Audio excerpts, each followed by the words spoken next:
अस्सलाम वालेकुम guys, welcome back to my YouTube channel. आज जो है हम लोग एक्सरसाइज 18.3 के कुछ सवाल सॉल्व करेंगे। बिफ़ोर स्टार्टिंग दीज क्वेश्चंस मैं आपको कुछ इंपॉर्टेंट टर्म्स बताना चाहता हूँ। जैसे हमने प्रीवियसली एक्सरसाइज में प्रोपोर्शन की बात की, तो जनाब प्रोपोर्शन उस वक्त हमारे पास क्या थी। फॉर इंस्टेंस एक एग्जांपल है जो मैं आपके सामने रखूँगा और उसके बाद रिगार्डिंग मैं आपको ये बताऊँगा कि किस तरह हम 18.3 को ईज़िली सॉल्व कर सकते हैं। बेसिकली हमारे पास एक प्रोपोर्शन का कॉन्सेप्ट था। वो कॉन्सेप्ट हमारे पास कुछ इस तरह आता है कि अगर ए प्रोपोर्शन है बी के, अगर ए रेशो है बी और उसके बाद यहाँ पर प्रोपोर्शन का साइन है सी कॉमा डी, तो यहाँ पे जो होता है हम उसको बोलते हैं मीन वैल्यू। ठीक है जी, प्रोडक्ट ऑफ मीन कहते हैं इसको। और ये जो होता है इसको आप कह देते हैं प्रोडक्ट ऑफ एक्सट्रीम। ठीक है जी, तो ये एक बड़ा इंपॉर्टेंट कॉन्सेप्ट था। तो प्रोडक्ट ऑफ एक्सट्रीम होता है जी, ठीक है जी, इसको कहते हैं आप प्रोडक्ट ऑफ एक्सट्रीम और इसको आप कहते हैं प्रोडक्ट ऑफ मीन। तो ये बड़ी इंपॉर्टेंट कॉन्सेप्ट है। आफ्टर दिस कॉन्सेप्ट आज हमने इसी एक्सरसाइज के ऊपर बात करनी है। तो ये देखिए, प्रोपोर्शन की अगर बात करें तो ये जो पोजीशन है बेसिकली हमारे पास है फर्स्ट पोजीशन। इस पोजीशन की बात करें तो ये सेकंड, ये है हमारे पास थर्ड और ये है हमारे पास फोर्थ पोजीशन। बेसिकली जब भी अगर आपसे 18.3 का कोई सवाल पूछा जाएगा तो उस सवाल के अंदर आपसे पूछा जाएगा कि फाइंड आउट द प्रोपोर्शन। ठीक है जी, अब होगा ये कि आपको उस प्रोपोर्शन को सपोज करना पड़ेगा। लेट फॉर एग्जांपल कि आपके पास एक क्वेश्चन जो मैं सॉल्व कराऊंगा उसमें आप बेसिकली देखेंगे कि किस तरह उसमें आपको एक प्रोपोर्शन को सपोज करने का कहा और फिर उसी प्रोपोर्शन को सपोज करके फाइंड करने का कहा। ठीक है, तो बेसिकली ये बेसिक कॉन्सेप्ट था प्रोपोर्शन का, जो कि इस एक्सरसाइज के हवाले से बड़ा इंपॉर्टेंट था। इसका एक फार्मूला है, जो फार्मूला मैं आपको एक्सरसाइज में बताऊंगा। Before starting this question, one of the most important thing is कि हम लोग क्वेश्चन नंबर 1 के कुछ पार्ट करेंगे, इसी तरह क्वेश्चन नंबर 2 और 18.3 में बेसिकली हमारे पास जो एक्सरसाइज है वो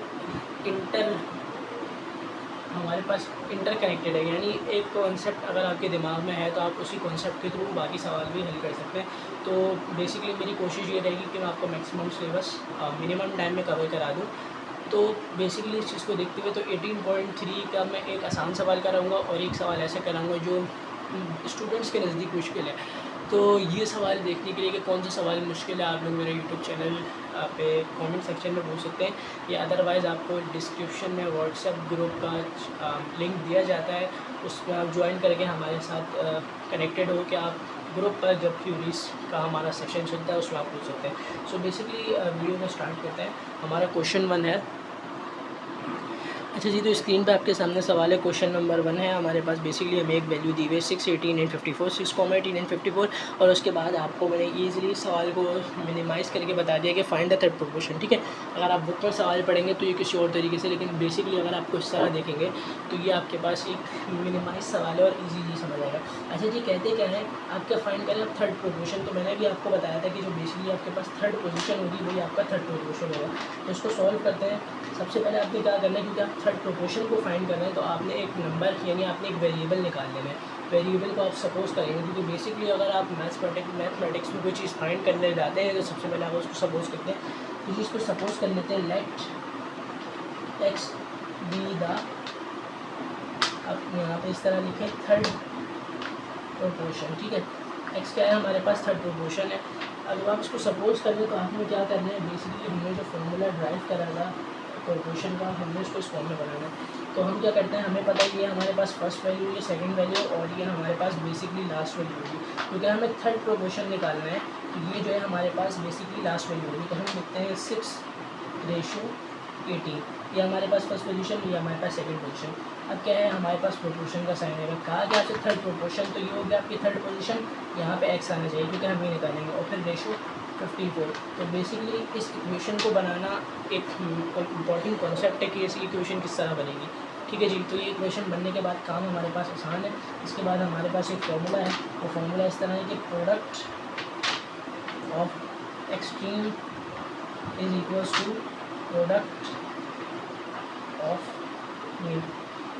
इस पर बेसिकली मैंने एक्सरसाइजेज भी सॉल्व कराएंगे 18.1, 18.2। अगर आप 18.1, 18.2 से रिलेटेड कोई भी सवाल है तो आप मेरे चैनल पर जाके प्लेलिस्ट में देख सकते हैं। 18.1, 18.2 कम्प्लीटली सॉल्व कराइए एक एक सवाल। और बेसिकली एक एक कॉन्सेप्ट उसके अंदर दिया गया था कि हमारे पास प्रोपोर्शन का क्या काम है और ये किस तरह सॉल्व होगा। अच्छा जी, अब आपको बताना ये कि एक्सट्रीम वैल्यू और मीन वैल्यू क्या होती है, इस पर भी रिलेटेड एक पूरी कंप्लीट वीडियो मेरे चैनल पर मौजूद है। बहरहाल अभी समझने के लिए कि हमारे पास ये जो होती हैं दो मीन वैल्यूज़ होती हैं, ठीक है जी, और ये जो दो वैल्यूज़ होती हैं इन्हें आप कहते हैं एक्सट्रीम वैल्यूज़। सही है, तो प्रोडक्ट ऑफ एक्सट्रीम का मतलब ये कि 6 मल्टीप्लाई बाय 54, ये हमारे पास हो जाएगा एक्सट्रीम। और प्रोडक्ट ऑफ मीन का मतलब, ये प्रोडक्ट का मतलब मल्टीप्लाई होता है एक्स मल्टीप्लाई बाय 18, ठीक है जी। इस तरह ब्रैकेट इस्तेमाल करें, इसको थोड़ा क्लास के साथ लिख देते हैं, तो आप इसको इस तरह भी लिख सकते हैं कि आप मल्टीप्लिकेशन का साइन करें। अच्छा कि अब आप क्या करें, आप 54 को जल्दी से 6 से मल्टीप्लाई करा लें, तो 6 multiply by 54 it will become 324। Again same, क्योंकि आपने यहाँ से x निकालना है तो x को यहीं छोड़ दें, 18 इधर मल्टीप्लाई हो रहा है, इधर ला के आप डिवाइड करा लें। और आप इस तरह लिख सकते हैं यहाँ पे और करके कि x इज़ इक्वल्स टू, अब आप क्या करें, इसको डिवाइड करिए, 324 divided 324 divided by 18 it will be 18, ठीक है, क्योंकि 18 के टेबल से ही कैंसिल करेंगे तो 18 टाइम इट विल बी 324, और तो ये आपके पास आंसर हो गया। होप आपको ये कॉन्सेप्ट समझ आया होगा। तो आगे बढ़ते हैं, इसी से रिलेटेड एक सवाल मैं और कराऊंगा जिसके अंदर कुछ फार्मूला है, कुछ क्यूबिक फार्मूले सॉल्व होंगे।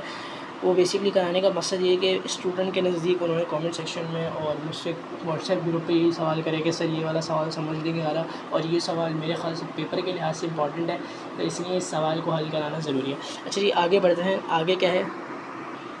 अच्छा जी, तो बेसिकली नेक्स्ट क्वेश्चन आपकी स्क्रीन पर मौजूद है। तो सवाल ये है कि पार्ट नंबर 2 मैंने ओमिट करा है, part number 2 is your homework, ठीक है जी, और बीच में इसके जितने भी पार्ट हैं वो आपका होमवर्क है। Part number 3 is one of the most important question, तो इसको हल कर लेते हैं। कि है पहली वैल्यू है हमारे पास x प्लस वाई का whole square, x cube plus y cube and x plus y. Again हमसे क्या कहते हैं, फाइंड द थर्ड प्रोपोर्शन, इसमें भी हमें थर्ड प्रोपोर्शन फाइंड करनी है।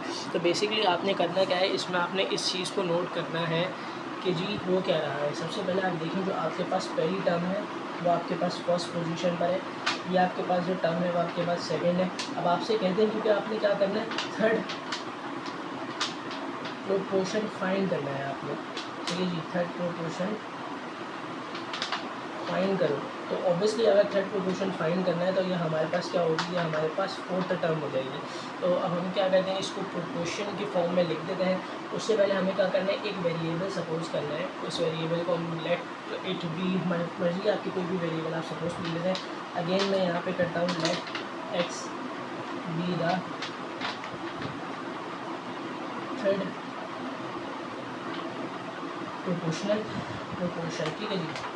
अब मैंने अगेन सपोज कर लिया कि x जो है हमारे पास थर्ड प्रोपोर्शन है। अगेन x को सपोज किया, आपकी मर्जी, आप जो भी चाहें कोई भी वेरिएबल ले सकते हैं। अच्छा जी, स्मॉल वेरिएबल ले, इस चीज़ का ख्याल रखना, कैपिटल वेरिएबल हम कभी भी सपोज नहीं करते। अच्छा जी, अब हमने सपोज कर लिया, अब हम क्या करते हैं, अब इसको इसकी फॉर्म में लिख देते हैं, एक्स प्लस वाई का होल स्क्वायर फर्स्ट टर्म है। उसके बाद सेकेंड टर्म क्या है, प्रोपोर्शन के साइन के साथ क्या आएगी, एक्स क्यूब, उसके बाद आएगी वाई क्यूब। अब आता है प्रोपोर्शन का sign, as you know that. अब एक्स क्यूब हमें फाइंड करना है, हमारे पास थर्ड टर्म है, और प्रोपोर्शन में हमारे पास आ जाएगा एक्स प्लस वाई। अगेन हमने फॉर्मूला इस्तेमाल करना है, क्या फॉर्मूला जी, प्रोडक्ट ऑफ मीन, चाहे तो पहले एक्सट्रीम लिख दें, चाहे तो पहले मीन लिख दें, इससे कोई डिफरेंस नहीं होता, बस आपने ख्याल रखना है टर्म्स का, ठीक है जी। Product of mean, product of extreme, आपको पता होगा कि जनाब ये हमारे पास मीन वैल्यूज़ है, और ये वाली वैल्यूज़ हमारे पास एक्सट्रीम वैल्यूज़ है, ठीक है जी। तो पहले मेन वैल्यूज़ को मैं लिख लेता हूँ कि यहाँ पे है x cube plus y cube is equals to product of extreme के अंदर हमारे पास आ जाएगा एक्स प्लस वाई का होल स्क्वायर, और ये मल्टीप्लाई हो रहा होगा एक्स प्लस वाई के साथ। अब आप चाहें तो यहाँ फर्दर ब्रैकेट इस्तेमाल कर सकते हैं, क्योंकि ये वाला जो ब्रैकेट है ये उसका होल स्क्वायर दिखाने के लिए है, और ये कुछ इस तरह अच्छा लगेगा कि ये पता चले कि ये दोनों टर्म आपस में मल्टीप्लाई होगी।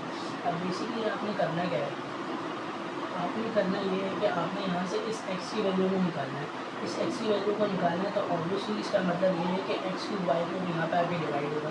लेकिन इस डिवीज़न से पहले हमने क्या करना है, इस फॉर्मूले को खोलना है। देखिए ये एक फॉर्मूला है और ये एक फॉर्मूला है, तो a cube plus b cube का क्या फॉर्मूला है, a cube plus b cube का फॉर्मूला जो है हमारे पास, मैं इसको खोल लेता हूँ। लेकिन मैं एक स्टेप डायरेक्टली रिव्यू करने लगा हूँ, वो ये कि मैं x को यहीं रख देता हूँ, क्योंकि मुझे ये चीज़ फाइंड करनी है। अब ये चीज़ मुझे क्या करना है, ये अननोन है मेरे पास, मैं ये फॉर्मूला खोलूँगा और ये यहाँ पे डिवीज़न में आएगा। तो ये चीज़ क्योंकि मुझे डिवीज़न में चाहिए तो मैं डायरेक्टली ये काम कर लेता हूँ कि मैं यहाँ पे एक्स प्लस वाई का होल स्क्वायर और x plus y as it is छोड़ देता हूँ। डिवाइड में मैंने पूरा फॉर्मूला खोल दिया। तो जी फॉर्मूला ए क्यूब प्लस बी क्यूब का क्या फॉर्मूला होता है, वो आपके पास होता है एक्स प्लस वाई, ठीक है जी। और यहाँ पे होता है आपके पास एक्स स्क्वायर माइनस का एक्स वाई और प्लस का वाई स्क्वायर।